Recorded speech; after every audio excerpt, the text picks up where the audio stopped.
What is oppression? Oppression is power plus privilege. And what is power? Power is slavery, colonialism, patriarchy, capitalism, and the religious crusades. AOP to me is breaking down societal ideologies and constructs that were built by individuals who have unearned privilege due to dominant characteristics that society has adopted as the norm. To me, AOP is synonymous with equity. It is ensuring that oppressed people are given what they need to succeed in a society that was created without them in mind, thus oppressing them. AOP to me means calling out the problematic workings within the system with the unearned privilege I was given. It means building a bridge for service users and members of communities to get their voice heard.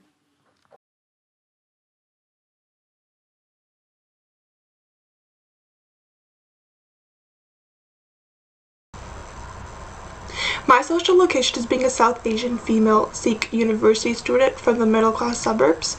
So growing up, I was a part of the Sikh faith, so I'm a part of the minority group in Canada, so I can't expect to go to a job and expect to get time off for my religious holidays, and I also can't travel to any part of the world knowing that my faith will be accepted.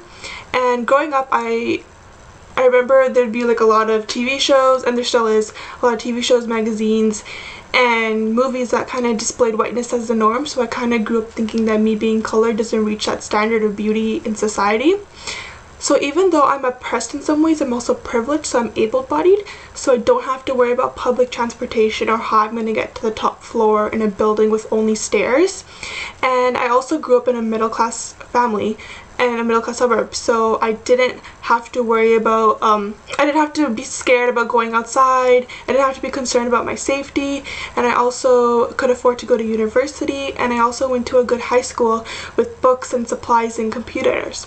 So even though I'm oppressed in some ways, I'm also privileged.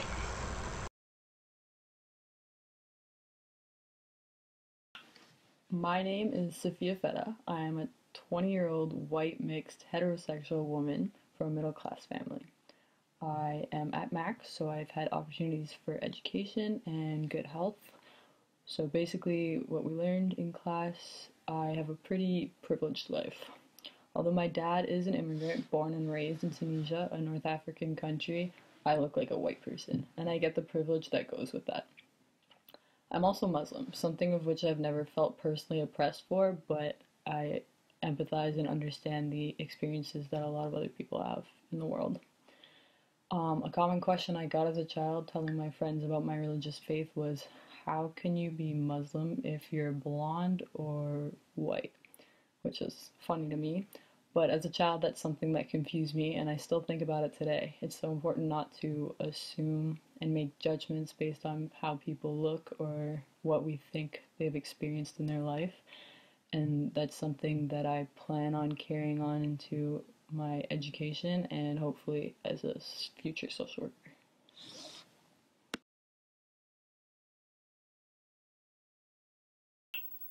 I was born in Palestine, a place of war, and came to Canada when I was 2 years old.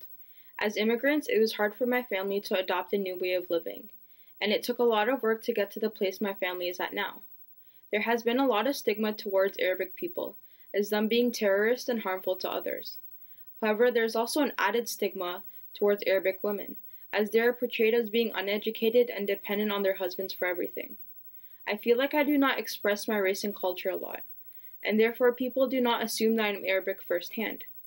This can be beneficial in the sense that I do not experience racism firsthand. However, people have made many racial comments about my race towards me that has further oppressed me. One example is at work. I'm a cashier, and one time I cashed out a group of Arabic women, and the following customer made negative remarks on the language that they were speaking, without realizing that I am Arabic myself. Since I came to Canada when I was only 2, I did not really get a chance to learn about my culture a lot. And the negative stigma in Canada about Arabic people makes me almost want to hide who I am and not express my culture further, because I don't want to be excluded and thought of as harmful or dangerous. The idea of race is a social construct that enhances the difference in othering people. This construct can be harmful, but can also be positive if we embrace difference and be inclusive towards everyone.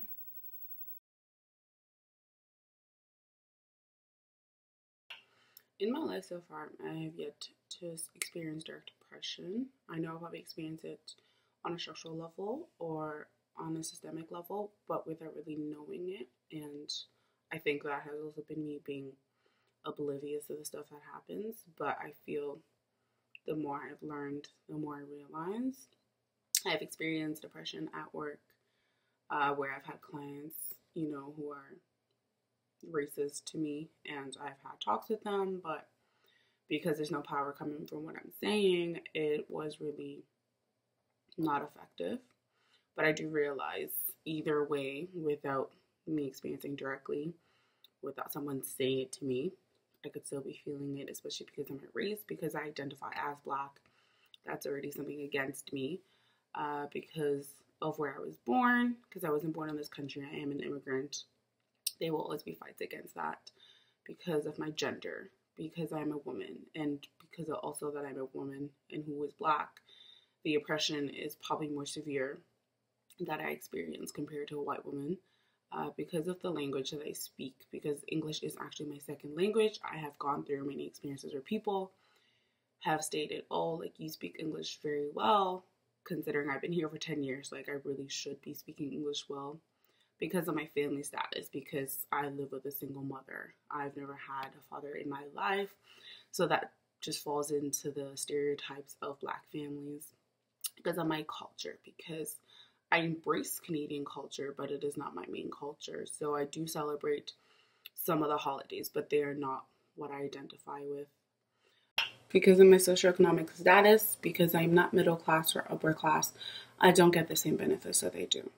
When it comes to my privileges, education is one of them.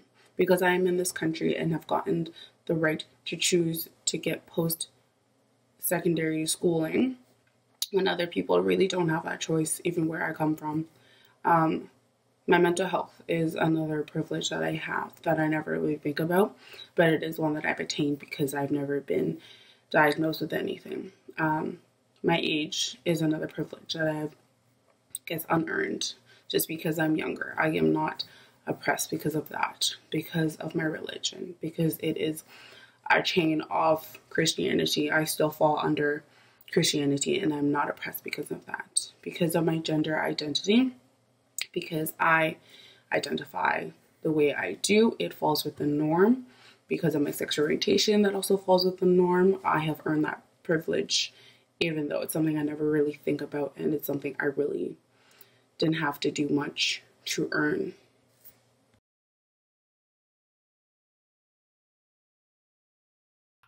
I was born and raised in Brantford, Ontario, which is predominantly white and known for being the place where Wayne Gretzky grew up. It was almost like living in a bubble of ignorance, because I lived in the middle-class suburb neighborhoods where next to nothing happened. There was probably only 3 racialized people in my entire graduating class in high school, so it was normal to see people of my own race in all different positions of power, from teachers, guidance counselors, to student council members. Not only were people of my race represented in power positions, but women were also represented. However, women were mostly confined to humanities-type classes, like English, French, art, while white males were spread across a variety of classes, like science, history, civics, English, you name it. Growing up through an educational system such as this made it seem like the only options that I could have as a woman were only related to liberal arts, humanities-type studies, implying that women aren't capable of mathematical or scientific-based studies. I carry a privileged white identity, however I still need to consider my other aspects of my identity, like being a woman, which is considered to be an oppressed identity. Though I only have one easily identifiable oppressed identity as a woman, I need to recognize that I hold more privilege because I'm a white, heterosexual, middle-class, able-bodied individual, and therefore don't experience as much oppression as others who may have 1, 2, or even 3 oppressive identities. Social work itself is a problematic white-dominated system, and as a white person, I need to resist being guilt-tripped and directly challenge my own language and beliefs that have been so ingrained into my head from the beginning of my early years in elementary school that was filled with about 95% white Canadian people. Because we're women. Because of my mental health. Because we are people of color. Because of my family status. Because of our religion. Because of our birthplace. Because of our social class. Because of our culture. Because ngikhuluma isiNdebele kuqala. Because I'm white. Because we are able-bodied. Because of our age. Okay. Because of our education. Because of our gender identity. Because we look white. Because of our mental health. Because of our sexual orientation. Because of our social class. Because of our birthplace. Because of our culture. Because of our family status. Okay. Well, first of all, I'm so obviously white, and the social work is a very white field, so I have to be cautious of that in my practice. What practice do you want to go into? I hope to go into mental health, but that might change. Mhm. I might do child welfare too, but I'm not sure yet. But yeah, that would definitely come into play, especially with child welfare if I choose to do that. Mhm. Especially with the history of colonization and all that kind of stuff. So I definitely have to watch out for that kind of stuff. In what way do you think mental health wise would it be different practicing AOP? I guess it depends. Especially with working with racialized communities, it'd be a lot different because a lot of the mental health is connected to our systems, what a mess it is, honestly. Yeah. So it would be really different to address that in regards to personally, my family suffers from depression. My father does, so it'd be a bit different. He's white male, but it'd be a bit different, his experience. So how someone would access the system. Yeah. That's what you're talking about. Exactly. Oh, okay. Yeah, so it'd be a lot different to access the system. He can easily access the system because he's middle class, so he has the money for it. Mm-hmm. Whereas some of the places are not exactly in the best areas for people to access, to get to even. So Even that way, just to go off of that, even certain cultures and the way they view mental health and stuff like that, it's completely different. So exactly, yeah. especially indigenous populations even because it doesn't exactly acknowledge the DSM doesn't exactly acknowledge their way of seeing the world, the holistic kind of way they're seeing the world. So that could be a huge problem of labeling them kind of and stigmatizing them further. So.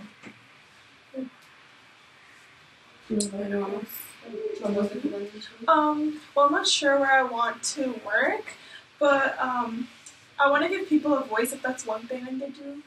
It's just let them speak, because many people who are oppressed are kind of shut out to believe they don't matter. So I think it's important for me to give them a voice and also acknowledge that even though I have privilege, right, and I have forms of oppression, I can't go up to someone and act like I know everything about them. And also, act just because at one part of my life, I share that form with them. If I'm oppressed in this way and that they're oppressed that way, I can't act like I know everything about them because, everyone's flower is, different.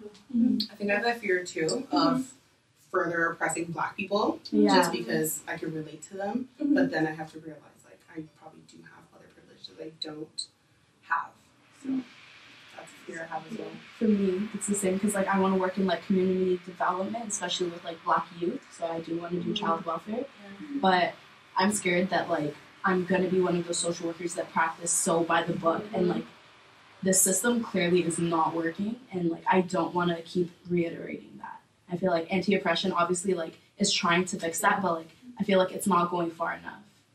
I feel every time we've had a guest speaker and they speak about how do not fall into the system, but how do you do that? Yeah. With all the policies in place. I feel Kike Ojo, she actually told us how to practice it, and I found that really beneficial. But specifically with June, I found she was kind of just well, if I can do it, you can do it kind of thing, and that's not realistic. Especially the experiences of an Asian woman aren't going to be the same as a Black woman or someone with a darker skin tone. Colorism, it's going to be very different. How do you rebuild a system that is so ingrained in our society? It's going to take a long time, but we got to do it regardless. We don't know how. The thing is you smash it down and restart, but who or do we, how many people are going to be let down? How many people are going to be let down in that smash down? You're going to miss out on people, right? You can't just forget about everything that's happening right now because there are people that are being helped right now, even if it's not a system that's fixing anything or making their life better. It's still something that's putting band-aids on stuff, and to take that away and not fix it completely could hurt people a lot more. So it's how do you bring down that system and put in a new system that works better without missing out on people or making it actually a good system? Because just because we have ideas that would make things better, doesn't mean that we could cover everybody's experiences of oppression and stuff like that. So it's like, how do we make that system good for everybody? Yeah.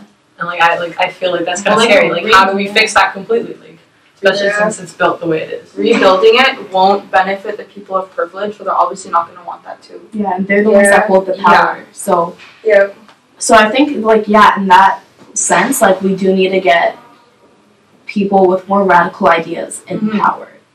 So, I don't know, that's just my idea. Make a change. Do you guys feel like there have been some good changes? Yes, because this is a system, all bad. No, but what I mean is that there are people that are being helped in the system right now. Like, our system is not terrible. I mean, okay, it's terrible.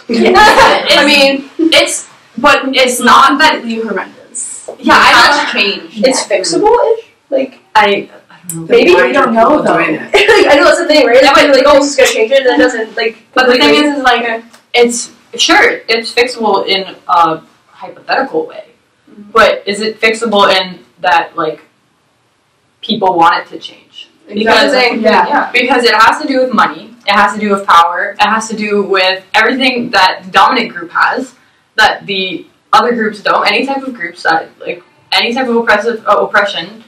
They don't want to change it. Like, obviously, they just they don't want that to go. And there's no way. There's no way we could have everyone benefiting, like, in that exact way that people in power are benefiting, like, people with privilege are benefiting. Like, we can't, not everyone can benefit that way. Yeah. You know, like, our society would not be sustainable. So, it's, we have to, like, completely change, like, but is it possible to make a perfect system? No, because not. Like, even if I was fighting for a complete anti-oppressive system, I'm privileged in so many ways that I won't understand the experiences of other people or be able to bring that into a system. Like, yes, I can help in whatever way I can, but that doesn't mean that I understand your experiences and be able to make that better for you guys. So it's like, how do we don't have a perspective that has everybody's best interest. Yeah. Right? It's so hard. Yeah. Because everyone experiences stuff differently. It's hard to like accommodate for everyone. Yeah. I feel like that's what social work is kind of doing. It's trying to build up equity. Yeah. But I feel like just right now we don't really have the supports from the system. So we're also a band-aid. Yeah, the charitable solution. It's kind of where we are. Anyone else know what they want to do? Yeah. I went to work in a hospital. And, like, the one thing that I would, like, the struggle is kind of, like the class that I'm in compared to them. And, like, the way I dress and the way I approach them might be difficult because they might think it's, like I'm looking down at them. So it might be, like, oppressive that way. But also a lot of times, we talked about this in class, was that if, like, a social, I don't know if it was in AOP, but we talked about it, how if a social worker to dress down into, like, I don't mean that in a bad way, but, like, I'm sorry, that sounded bad, but a lot of, I don't know what class it was, but they said that, like, if they were to dress similar to the way that their client dressed, would the client feel as if that person didn't have power to help them? Yeah. So it's like, where's right? Where's that? Like, if you're going to represent your client, you would want to display that you have power, that you know you need to be taken seriously. But that's all riddled in like which class. It's the problem. Because why does our perceived person of power like have to dress a certain way, have to be a certain way? Like, why is that person gonna be better in court and better in like social systems? But do you guys think that links back to whiteness? Definitely. I think a lot of it links back to whiteness. Yeah. Everything is links back to it. Because like what's considered professional and what isn't. Sorry. Yeah. That is like really based in like whiteness. Yeah. Who has had access to what? Yeah. Yeah. So it's like history-wise, we haven't had access to everything. I think we as Black people, like, we're never gonna always have that access that someone white would have. Yeah. So like, I mean, we'll try to dress up, but like. Yeah, but like the thing is, like, no, dressing up, like I've experienced that. I feel that way too. I feel like I have to like dress a certain way to project it, but even then, because of like my hair, or because of the color of my skin, because I'm like slightly different tones, I feel like regardless of how I dress, I'm not gonna fit in. Because you'll still be Black. Yeah, at the end of the day, regardless if I straighten my hair, if I bleach my skin, if I dress differently, like, I'm at the end of the day, I'm still gonna be black. Because you are. Yeah. And what makes it worse is that I'm sorry to say this as a white person, but different tones of skin are seen as different levels of power. So remember how we talked about that ladder of like oppression? Yeah. Like somebody who is darker or lighter might be on different like steps of the ladder, which doesn't make any sense because they're still the same color, they're still the same race, but somehow because they're closer to white, they're deemed as with more power or more privilege. Like an example of that is literally me and Nikki. Yeah. It's all appearance because that's the first thing people see, and that's how like first interaction. That's how they treat you basically. Yeah. Appearance has a lot to do with it. It sucks, but like I'm perceived as a white person, and like that's just how I go with it because you know like you're not gonna argue with everybody every day. Like no, I'm actually like half Arab or I'm half this or I'm half that, and they're like so it's like. But in a sense, it's like, yeah, okay, I'm white, like, that's cool. Like, I'm fine with that. Yeah, but it's privileges. Exactly. But if somebody were to come up to you, be like, you're black or something like that, like, I'd be, like, obviously I'd be like, no, I'm white. Like, why would you say that? Like, it's just, like, even if I don't mean it in an oppressive way, like, in my mind, I'm like, okay, I'm white, like, that's fine. I have a question for you. Cool. Yeah. Do you find that because you're pure white, sometimes it actually oppresses you, like, towards, I guess, the other half? Well, okay, yeah. I guess, like, in a way, like, story time. When I was younger, I would go to Arabic classes, so we'd learn Arabic and, like, the culture and stuff like that, because we lived here, so we didn't have any other options. And I was whiter than the other kids. I didn't wear a hijab. I didn't dress like them. And, like, I mean them as the other kids. So you were like dressed kind of more westernized. Yeah, like I wore my soccer pants. I wore what I still wear, and I was comfortable. I was fine. But I got there and it's like nobody would talk to us, like me and my sister. And when we tried to do it, like if we didn't have the same accent as them, like they would tell us that we were like we were too white or we were too English or like which didn't make any sense because we were all there to learn. So it's just like somehow I don't know, like... You lost that privilege. Yeah, like, that privilege is gone. Like, I was kind of like... There's no, like, reverse racism type thing. There's not reverse, but it's like... You experienced it, sort of. There's, like... No, but it's like, why do I have to be a certain race? Like, if I'm white, like, why do I have... Like, why can't I participate in this? Like, I don't know. It was just, like, an odd feeling for a child. Like, nobody wants to be like, why aren't I accepted? Even if it's not, like, even if I'm the dominant group and whatever, for whatever reason, they felt like I was, like, somehow, like, in power over them, like, either way, like, as a child, you're just sitting there and, like, being, like, left out of something, you're like, oh, like, why is that happening? Like, you think it's about yourself, but really, like, when you grow up, you find out it's very different. People would tell me I look too Indian. So, like, if I had a nose ring, they would be like, oh, why are you wearing that? You look too Indian. So I kind of, there was a whole reason why I took it off. It was to that. So, like, I don't have it anymore. And then if I would have, like, mehndi on, which is, like, hand designs, you guys know, they'd be like, why do you have that on? So it was, like, kind of, like, the opposite for me. It's weird, though, because with multiculturalism, we're supposed to be, like, accepting all of, like, the, I guess, parts of your culture. But then it seems like you're actually being oppressed for it. Yeah. And, like, being mixed, specifically, is, like... It's literally the idea that once you have an ounce of something else in you, you're no longer white.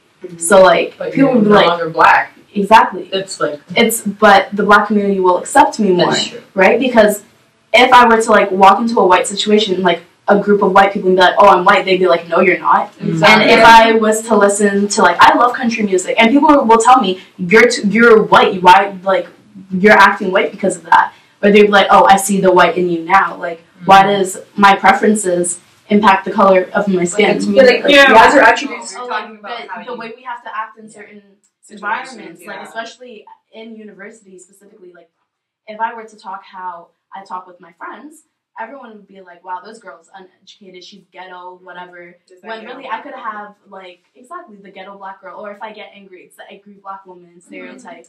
Whereas you could be angry and someone would be like, oh, well, why is she angry? But if, like, one of us is angry, it's like, oh, another angry black woman. Like, it's the stereotypes, but, like, they do impact you like on a personal everyday basis. Yeah.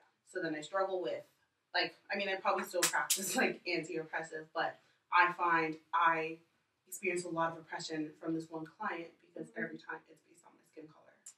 I get called the N-word on a regular basis. And then, I mean, I put my foot down as in, like, I won't engage with him or go down for smokes with him, but, like, I have to deal with that. And I have tried to, like, speak on it and kind of, like, state why that's wrong and everything, but because there's no power behind what I'm saying, it literally, he wasn't receptive to it. It still continues to this day where I don't bother, you know, talking about it and explaining why that's wrong. It's more, I just have to put my foot down and say, like, I'm not going to do something with you. That feels wrong, but at the same time, like, I'm not going to accept Being oppressed. Yeah. Just I have on a a regular question for you about that. Do you think if like a white person were to tell him like you can't do that, do you think it would have like a different impact? Not really, because then I know there have been other staff who've talked to him and they have been white, but because I feel he thinks he's on another level of, because we're staff and he's the client, he believes it makes no difference. And he still continues to say whatever he feels. So you think so, but it makes no difference. Okay. Yeah. So I think that's been my one issue, trying to say, because then I think it affects how like empathetic I am towards someone, how I feel, because I'm being oppressed by you and I should be here for you. Yeah, right? It's like You're trying to help them and they're just pushing. So I think that's my struggle. I think I'm gonna take it one day at a time. Yeah, I think that's I feel like maybe just trying not to silence people, especially because the communities I want to work with are like considered very vulnerable groups, and you know what, like regardless of if I've had similar experiences as them, I don't have the right to speak for them. So I think just remembering that is gonna help. I think that kind of goes with like one of our first classes. He was like, Gary was like, you can't practice, like you can't be ready for anti-oppression. Like you have, it's like in the moment kind of thing. And like I think that was kind of like hit me like I like to plan things out before I do stuff because like I don't want to mess it up. I practice my order in my head because I don't want to mess it up. So it's like I wish I could practice anti-oppressive practice before I got there because, but it's so every individual is like unique and every situation is unique and you have to be able to assess that and be able to react in a certain way that as like someone who is perceived as white, not to make them feel more oppressed or make them feel like I'm trying to fix their problems for them, like as in my position of power. Like I want to be there and work with them and be able to like I don't know how to explain it, but I think you have to recognize your privilege first. Yeah. Before being able to help them, so you don't oppress them even more. Also with that like not being able to plan, I think like even when you're in the situation, you can like take a step back for a second and really think about it. That way, like you're reflecting on your actions, what you can do for them, and like what you can do that may possibly hurt them, right? So I think like even just like while you don't have like time like well in advance to plan, like even in that moment, just stepping back and being like, okay, what can I do here? I think we learned that in our theory a lot. In our like interviews and like even in lecture, like we have a meal, but like he mentions that it's like take your time, think about what you're gonna say so that you don't do it wrong, so that you're actually helping them.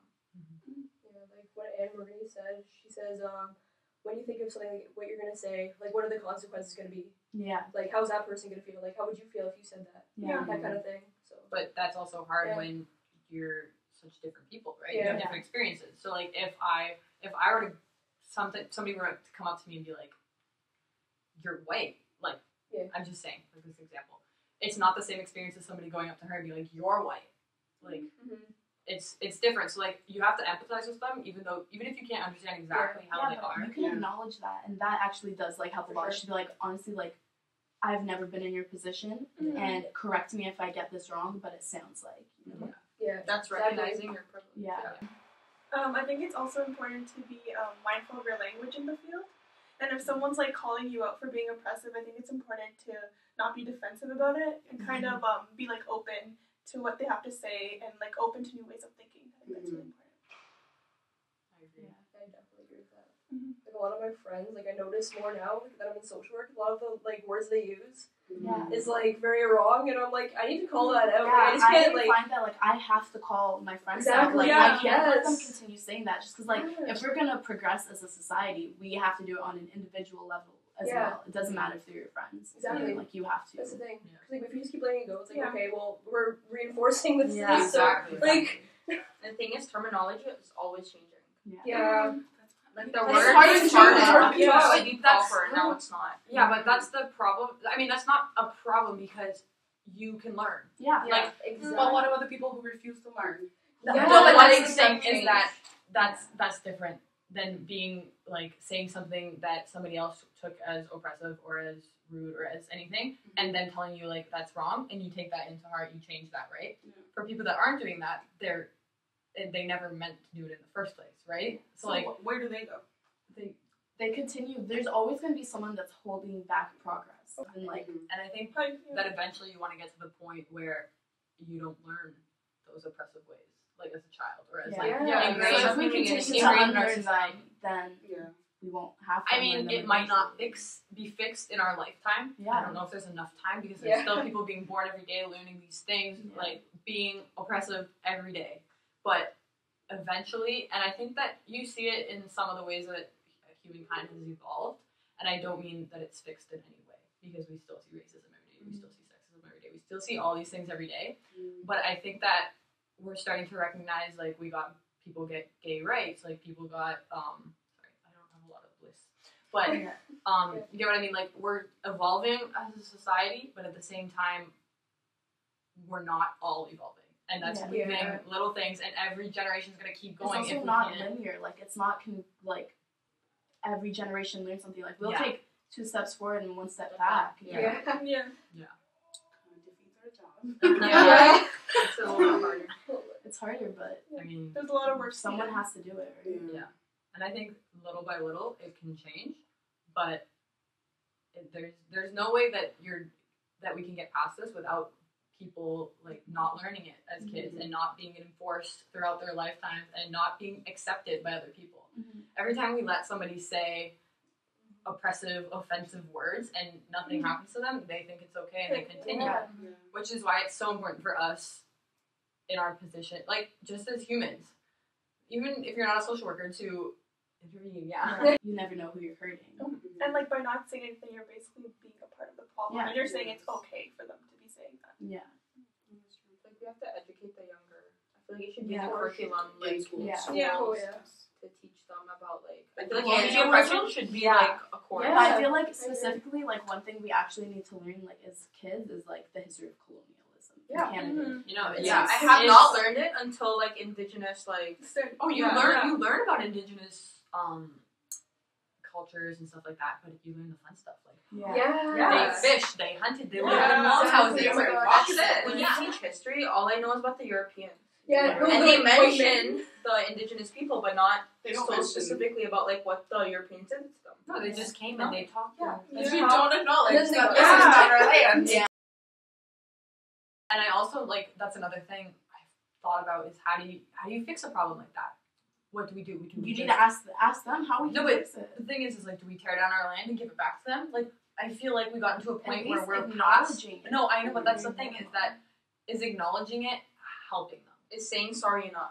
We've said sorry. That's all cool and stuff. But our actions don't follow. Yeah, our actions don't speak. We're There's sorry. still like reserves who don't have clean water. There's still They get like garbage dumped into Yeah. the reserves. They're just nobody listens to them. Like with even the pipeline, we have one running through Canada too, and nobody gave excuse my language shit about it because there was the exact same thing going on in the States, and everyone only cared about that because there's media coverage. But we actually need to be aware of what's going on in our society, and we have to fight for people who aren't being heard.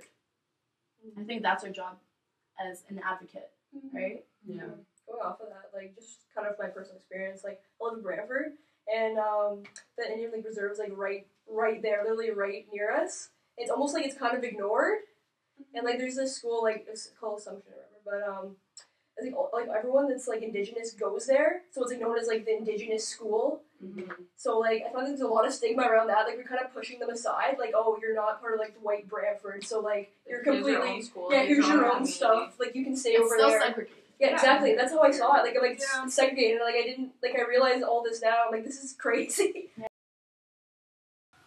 So going back to my work situation with my client, but I feel like even if he does oppress me, I feel like I am still not there. Yeah. So like even if like, because I know there's a situation where he felt like he was being overdiagnosed, you know, and then so we had to talk to the doctors because then he was being over medicated. Like we're changing his meds so much, and then like that causes way more things. So then I feel like I was there to advocate for him for that, even though he does a whole other stuff towards me. So even though I guess I do experience the oppression, I think I can still mainly still do anti-oppressive practice.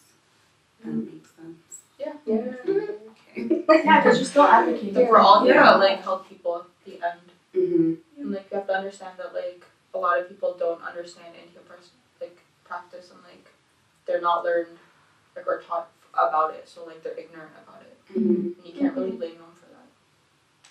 Yeah, because like we're saying, we're in a place of privilege, being able to receive this education and learn what we're learning, right? So if we didn't have that, like, we wouldn't know.